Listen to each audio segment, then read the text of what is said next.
واتقوا الله الذي تساءلون به والأرحام إن الله كان عليكم رقيبا. يا أيها الذين آمنوا اتقوا الله ولتنظر نفس ما قدمت لغد واتقوا الله إن الله خبير بما تعملون. ولا تكونوا كالذين نسوا الله فأنساهم أنفسهم أولئك هم الفاسقون. أيها الإخوة المسلمون، عندما جاء رعيل من أجدادنا اليمانيين إلى النبي صلى الله عليه وآله وسلم ليتعرفوا على الإسلام، جاء هذا الوفد من الأشاعرة من قوم أبي موسى الأشعري رضي الله تعالى عنه من تهامة اليمن. ففرح النبي صلى الله عليه وآله وسلم واستبشر وقال: أتاكم أهل اليمن هم أرق قلوبا وألين أفئدة، الإيمان يمان والحكمة يمانية والفقه يمان. هذا الوفد الذي رفع رأس اليمانيين، وسيظل هذا الوسام الذي قلدنا إياه من المعصوم صلى الله عليه وآله وسلم، سيظل وساما لليمنيين لن ينزعه منهم أحد إلى قيام الساعة. لكننا أيضا لنكون حاكمين بالقسط والعدل يجب أن نعلم أن اليمانيين أيضا القدامى كانوا إزاء دعوة النبي صلى الله عليه وآله وسلم ليسوا سواء. فلقد ظهر من اليمنيين من يحاد الله ورسوله ومن يحارب رسول الله صلى الله عليه وآله وسلم، بل ظهر من يدعي النبوة كعبهلة بن كعب العنسي المشهور في التاريخ بالأسود العنسي، الذي ادعى النبوة فسلط عليه الأبطال من أتباع النبي صلى الله عليه وآله وسلم، وقتله فيروز الديلمي رضي الله تعالى عنه وأرضاه. وبالنظر إلى هذين الصنفين اليمانيين من الأجداد والآباء القدام، سننظر أيضا إلى الأتباع. فهناك في زماننا اليوم من سلالة أبي موسى الأشعري وقومه الذين يستحقون ذلكم الوسام، المتصفون بالرأفة والرحمة والحكمة والفقه والإيمان والعلم والأخلاق الحسنة. هؤلاء يمانيون من هذا الصنف الأول، صنف أبي موسى الأشعري رضي الله تعالى عنه وأرضاه، الذي وصف النبي صلى الله عليه وآله وسلم وفده بهذه الأوصاف التي ستظل تنطبع وتنطبق على كل من اتصف بها. وبالمقابل المجرمون والكذابون والأفاقون والأفاكون سيكونون من نصيب عبهلة ابن كعب الأسود العنسي لعنه الله. وإننا في ظل ما يسمى بالهوية اليمنية سنرى الناس طرائق قددا، وسنرى اليمنيين يتشعبون شعبا كثيرة، فهذا يظن أن الهوية اليمنية تتمثل في زي معين، كما نراهم في صفحات التواصل الاجتماعي يلبس الجنبية والشال أو ما يسمى بالدسمال ويقول إيش؟ الهوية اليمنية. وآخر يصور نفسه بجوار جبل معين في صنعاء أو غيرها ويقول الهوية اليمنية. وآخر يصور نفسه أمام مائدة من الطعام من التراث اليمني ويضع هاشتاغ الهوية اليمنية،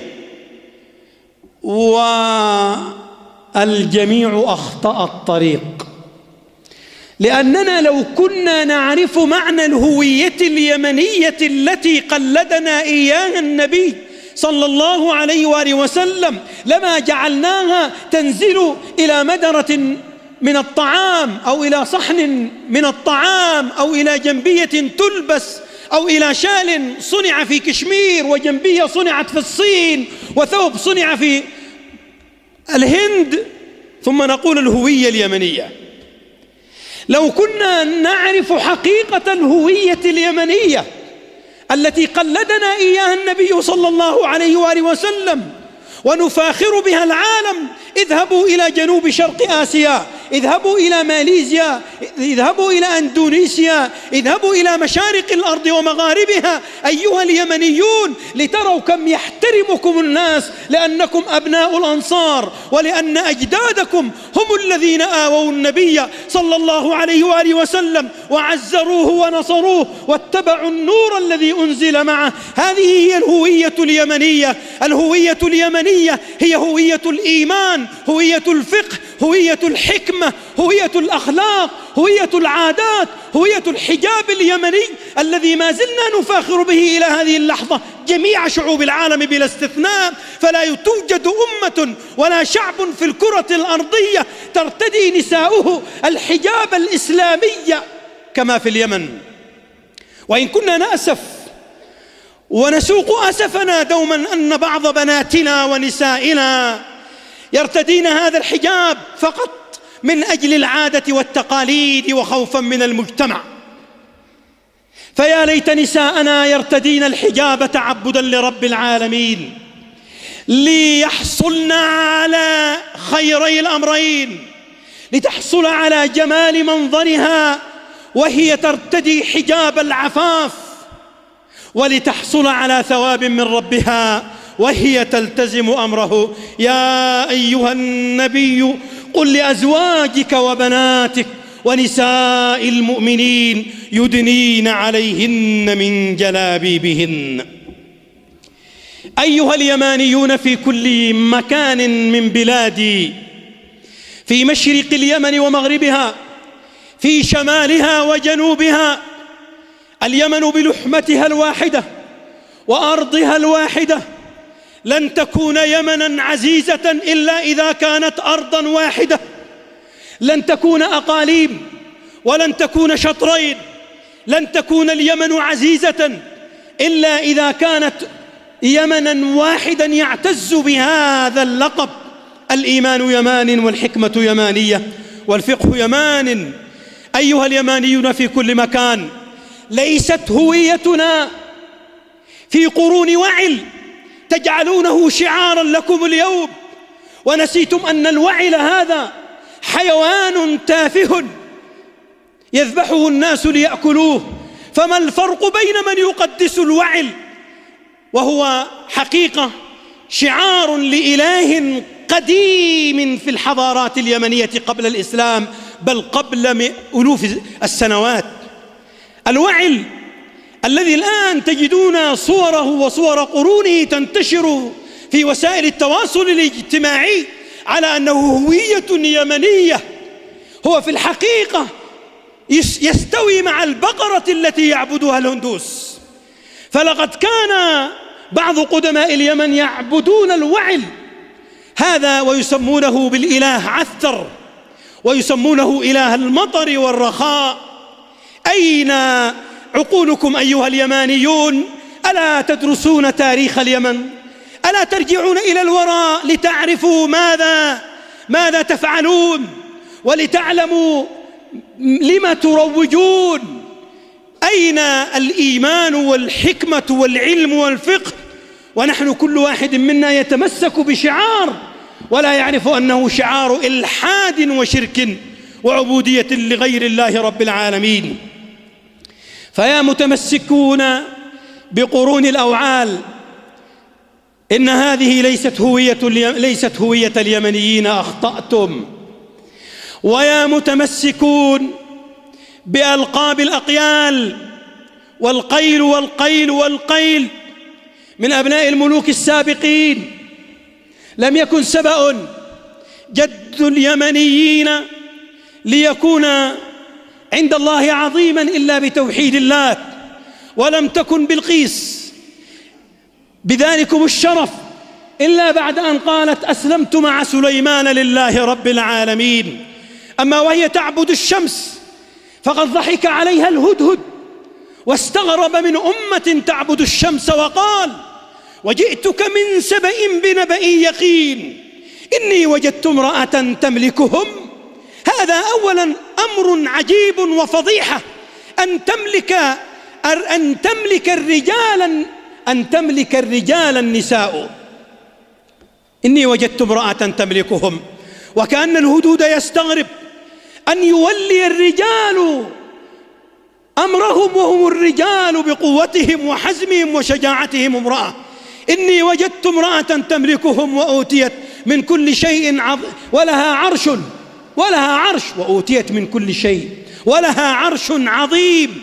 وجدتها وقومها يسجدون للشمس من دون الله. ثم قال ألا يسجدوا لله الذي يخرج الخبأ في السماوات والأرض. أيكون الهدهد أعقل من بروفيسورات في اليمن يدعون أنهم دكاترة في الجامعات ومفكرون ومجددون ويدعون الأمة للتفرق؟ أما كفانا تفرقا أيها اليمانيون؟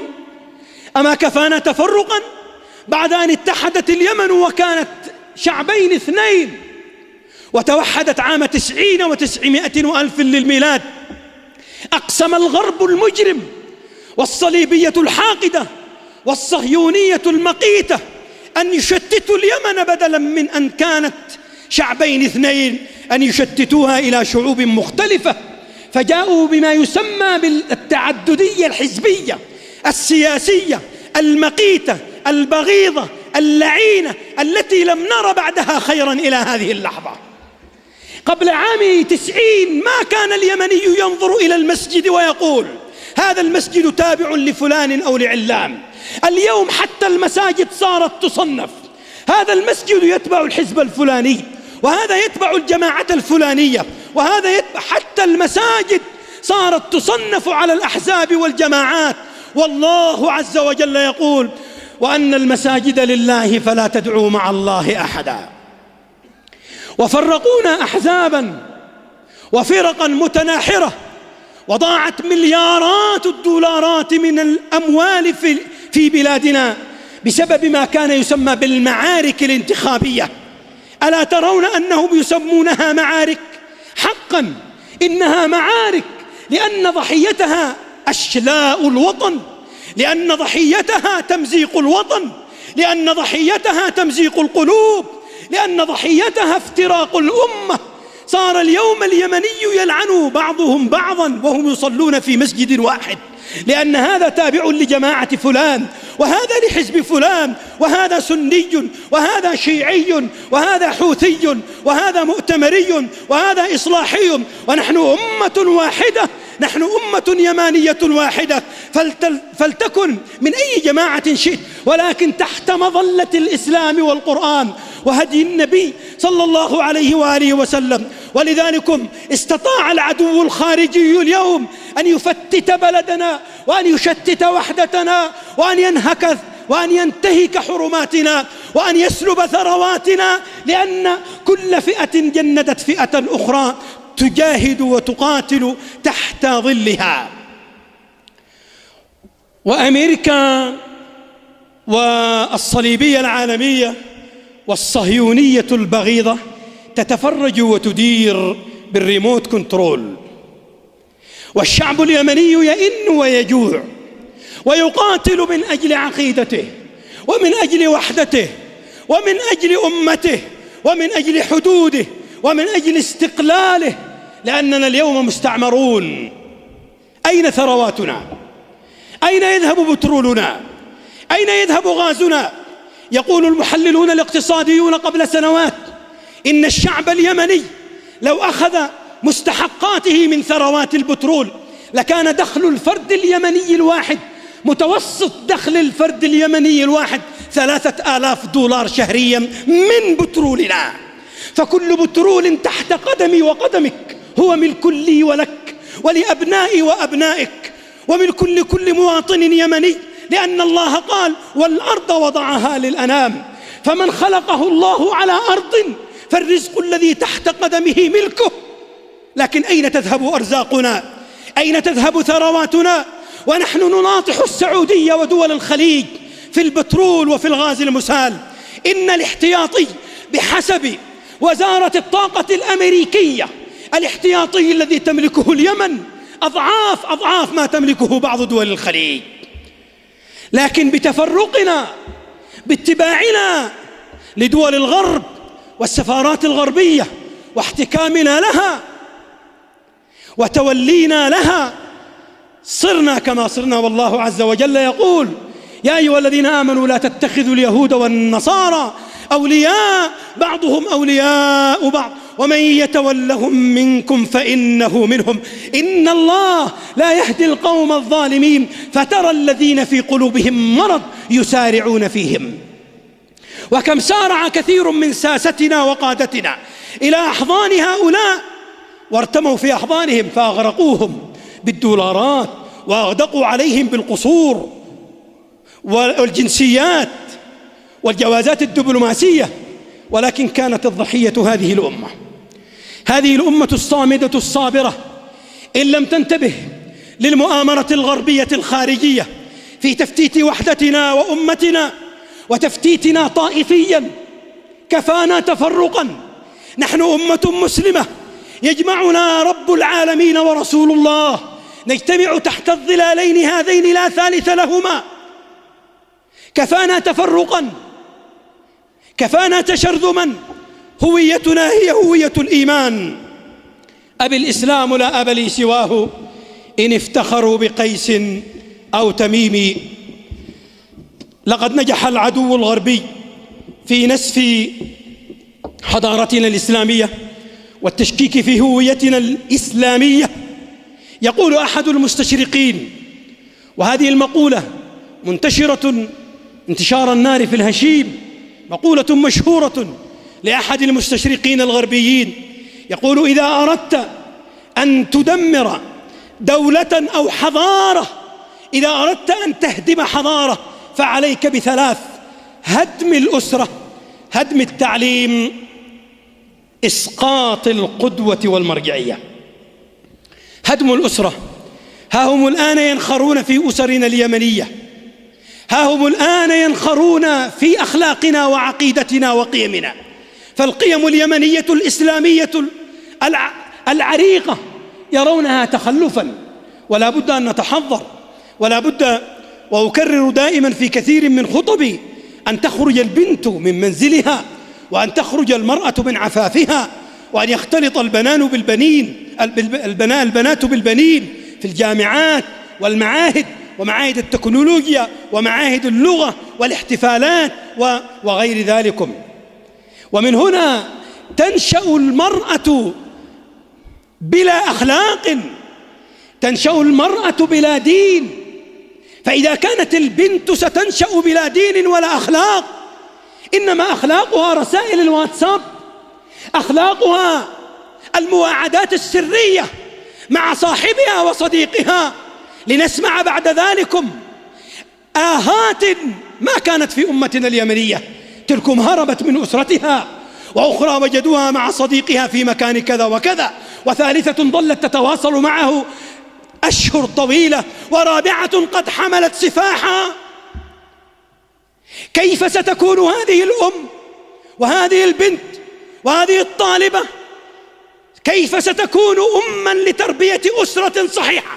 وهنا تهدم الأسرة وتهدم العائلة، ويبدأ المجتمع بالانهيار من قاعدته الأساس. ثم أيضا هذه الوصية الأولى من هذا المستشرق، هدم الأسرة. تريد أن تهدم حضارة بغير حرب بغير سلاح، هدم الأسرة، ادخل إلى الأسرة، اغزو البنات والبنين، هدم الأخلاق. الشيء الثاني تهديم التعليم. تهديم التعليم بأن يكون المعلم لا قيمة له، أن يكون المعلم الذي قال عنه أحمد شوقي: قم للمعلم وفه التبجيل، كاد المعلم أن يكون رسولا. كيف كان المعلم في زمان تعليمنا في الثمانينات والتسعينات؟ وكيف المعلم اليوم؟ كيف كنا نهرب من المعلم إذا رأيناه في طريق فنسلك طريقا آخر؟ كيف كنا لا نتجرأ أن نرفع أبصارنا في وجوه المعلم لأننا نرى فيه نور النبوة والرسالة؟ وكيف تجد الطالب اليوم والتلميذ يقل أدبه في المعلم، يسب المعلم، يجمع العصابة ليضرب المعلم، يشتكي بالمعلم، ينهر المعلم، يسخر من المعلم، يستهزئ بالمعلم، يمزح مع المعلم وكأنه صديقه. أين قداسة المعلمين لدى هؤلاء النشء كما كانت القداسة؟ هل أبناؤنا ونشؤنا الآن في المدارس الأساسية والثانوية بل وحتى في الجامعات لم يعد هناك احترام للأستاذ والدكتور؟ ولقد أتذكر عندما كنا ندرس في جامعة صنعاء في بداية الألفينات، ليس بعيدا والله، لقد كان أحدنا يخشى أن يطرق الباب على الدكتور في القسم. واليوم يأتي الطالب ربما مسلح، ربما بهيلمة وبسيارة فارهة، ويأتي إلى الدكتور ويسخر منه أو يسبه أو يهدده. نعم، لقد جاءني أحد الطلاب في جامعة من الجامعات وهو يحمل سلاحا ويقول: يا دكتور اعطني درجات الامتحان. قلت له: ادخل امتحن. قال: لا، أريد هدية منك. انظروا إلى أي حد وصلت الوقاحة وقلة الأدب وقلة الاحترام، أن يطلب من الدكتور درجات هدية، وبكل سخرية وبكل عدم احترام. إذا أردت أن تهدم حضارة فهدم الأسرة أولا بتهديم أخلاق البنت والولد وتفتيت شمل الأسرة، فلا يعرف الأب أين تذهب البنت، ولا تعرف الأم أين تذهب البنت، ولا يعرف الأب ماذا يحمل الولد في جواله. ثانيا بتهديم التعليم، بداية من تهديم شخصية المعلم وتهديم شخصية العلم. ثالثا إسقاط القدوات، تسليط الألسن على قدوات المسلمين ومرجعياتهم، من مرجعياتنا من زمن الصحابة إلى اليوم، أن يسخر من مرجعيات الإسلام الذين حملوا إلينا القرآن وحملوا إلينا السنة وحملوا إلينا الإسلام، ثم أن يسخر من ورثتهم من العلماء. اليوم في مجتمعنا اليمني وفقط، للأسف الشديد، إذا مر شخص بلحية تجد من الاحترام، من قلة الاحترام، أن هذا يسبه وهذا يصفه بأوصاف سيئة وهذا يتهمه. هذا نحن الذي نعانيه، أن تمشي في الطريق ولا يعرفك، لكن بسبب أنك موفر للحية أو أنك إمام مسجد أو أنك خطيب يسخر منك، يهزأ منك. ما كان هذا في أمتنا اليمنية. كانت أمتنا اليمنية إذا رأت خطيبا أو إماما أو حافظا للقرآن يعلونه فوق الأعناق. كانت أمتنا اليمنية يحترمون ما يسمى بالفقيه، ويسموه بالدارجة سنة، الذي يدرس في المعلامة، كانوا يحترمونه جميعا ويعظمونه، واليوم صار خطيب المسجد وإمام المسجد، وصار الذي يربي لحيته اقتداء برسول الله صلى الله عليه وآله وسلم سبة للناس. تركب في الباص بمجرد أن معك لحية بدون أن يعرفك. والله لا يوجد هذا الخلق السيء الهابط إلا في بلادنا للأسف، أقولها بحرقة. تركب في الباص دون أن يعرفك أحد أو تعرفه، فإذا به يبدأ بالسب والشتم لك، وهو لا يعرفك ولا يعرف من أنت ولا سيرتك ولا ماذا تفعل، ولا يعرف أنك أنت الذي يبح حلقك من أجله هو تعرض نفسك للانتقاد، من أجله هو تعرض نفسك للمساءلة. يبح صوتك في المنبر لتطالب بحقوقه ولتدعو الأمة إلى الخير. ما رأينا الخطباء إلا يدعون الناس إلى الله ويدعونهم إلى الأخلاق الحسنة. ما رأينا خطيبا يصعد إلى المنبر ليدعو الناس إلى السكر ولا إلى العربدة ولا إلى ماذا، ولا إلى الأخلاق السيئة، ولا إلى عقوق الوالدين، ولا إلى الخروج عن المجتمع، ولا إلى تفتيت الوحدة، ولا إلى تفتيت الشمل، ولا إلى إثارة الفتنة. ما رأينا الخطباء إلا يصعدون ويأمرون الناس بالمعروف وينهونهم عن المنكر. فما هي جريرتهم يا ترى لدى بعض أبناء جلدتنا؟ إنها المخططات الغربية في إسقاط القدوات. أسأل الله عز وجل لي ولكم التوفيق والسداد والهداية والرشاد. قلت ما سمعتم، أستغفر الله لي ولكم، استغفروه فيا فوز المستغفرين.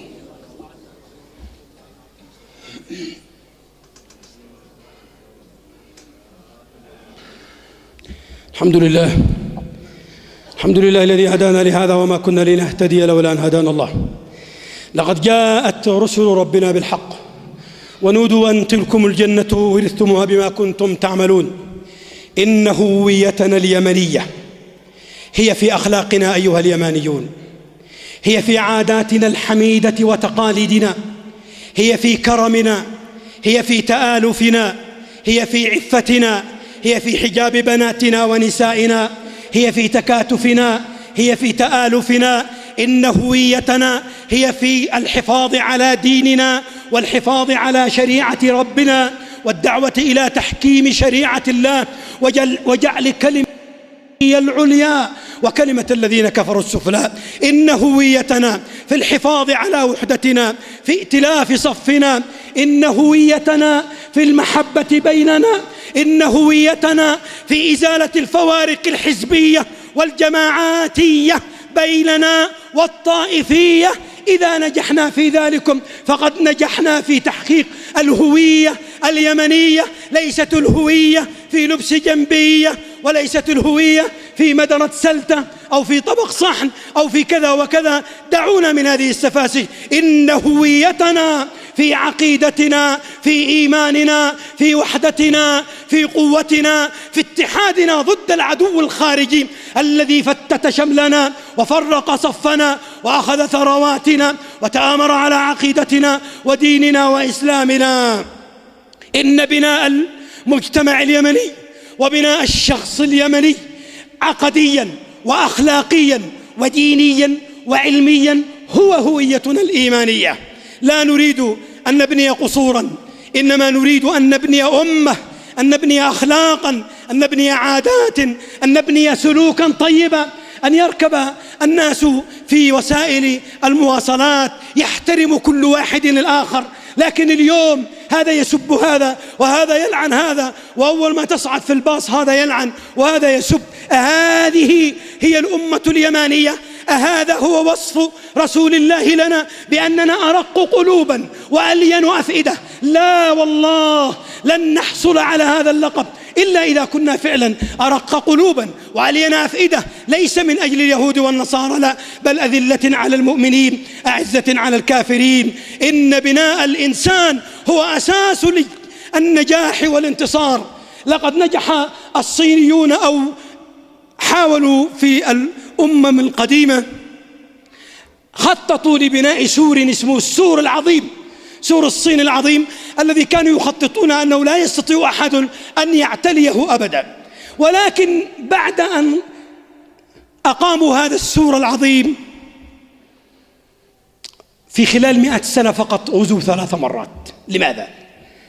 لأن هذا السور العظيم الذي أنفقت من أجله طاقات هائلة لم يكن لينفع، والبناء الإنساني متحطم، فكان المستعمرون يأتون ويشترون حراس السور العظيم ثم ينتصرون، فبنت الحضارة الصينية السور العظيم، لكنها فشلت في بناء الإنسان والحارس الذي يحرس هذا السور.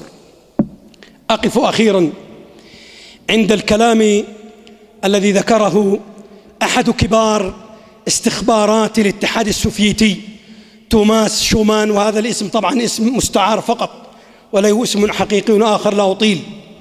هذا العميل المخابراتي للاتحاد السوفيتي الذي توفي عام 93 وألف للميلاد، وهو في محاضرة مسجلة إلى اليوم كان يحاضر عملائه ويقول لهم: كيف نستطيع أن ندمر دولة دون أن نطلق رصاصة واحدة؟ ثم بدأ يرسم المخططات في السبورة ويقول: إن أول رصاصة نطلقها لتهديم أو لإسقاط دولة ما هي إسقاط الأخلاق. وقال لهم: إننا نحتاج إلى 15 عام إلى 20 عام على الأكثر لإسقاط الدولة، وذلك بإسقاط الأخلاق لدى الدولة التي نريد أن نسقطها، أن نسقط الأخلاق والقيم لدى أبنائها. فقالوا له: لماذا قلت 15 عام إلى 20 عاما؟ قال: لأن هذه السنين كافلة في بناء جيل كامل، بعدين هذا الجيل الكامل سيصعد وسيتولى الإدارات والوزارات والمكاتب والجامعات، فإذا كان سيتولى الدولة هذا المسخ الأخلاقي فقد سقطت الدولة دون أن نطلق رصاصة واحدة. هكذا يفكرون في تهديم دولنا، ونحن نفكر في أكل بعضنا بعضا وفي سب بعضنا بعضا وشتم بعضنا بعضا ويقتل بعضنا بعضا. نسأل الله تبارك وتعالى لنا ولكم التوفيق والسداد. اللهم لك الحمد عدد خلقك ورضا نفسك وزنة عرشك ومداد كلماتك. الحمد لله رب العالمين. اللهم صل على محمد وعلى آل محمد كما صليت على إبراهيم وعلى آل إبراهيم في العالمين إنك حميد مجيد، وبارك على محمد وعلى آل محمد كما باركت على إبراهيم وعلى آل إبراهيم في العالمين إنك حميد مجيد. اللهم يا جامع الناس ليوم لا ريب فيه اجعل اجتماعنا هذا اجتماعا مرحوما وتفرقنا من بعده تفرقا معصوما. اللهم لا تجعل فينا ولا منا ولا معنا شقيا ولا محروما. اللهم وحد كلمتنا على الحق المبين. اللهم ألف بين قلوبنا يا رب العالمين على الحق المبين يا رب العالمين، واهدنا جميعا إلى صراطك المستقيم. اللهم ألف بين اليمنيين على كتابك وسنة نبيك محمد صلى الله عليه وآله وسلم. اللهم انصرنا على القوم المجرمين، اللهم انصرنا على القوم الظالمين، اللهم انصرنا على القوم المعتدين.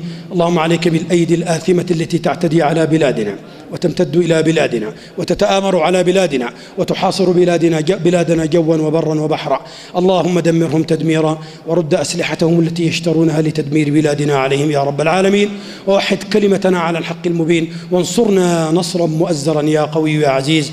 اللهم يا حي يا قيوم من كان من والدينا قد سبقنا إليك فاجعلهم في روح وريحان وجنات النعيم. اللهم حرمهم على عذاب القبر والنار.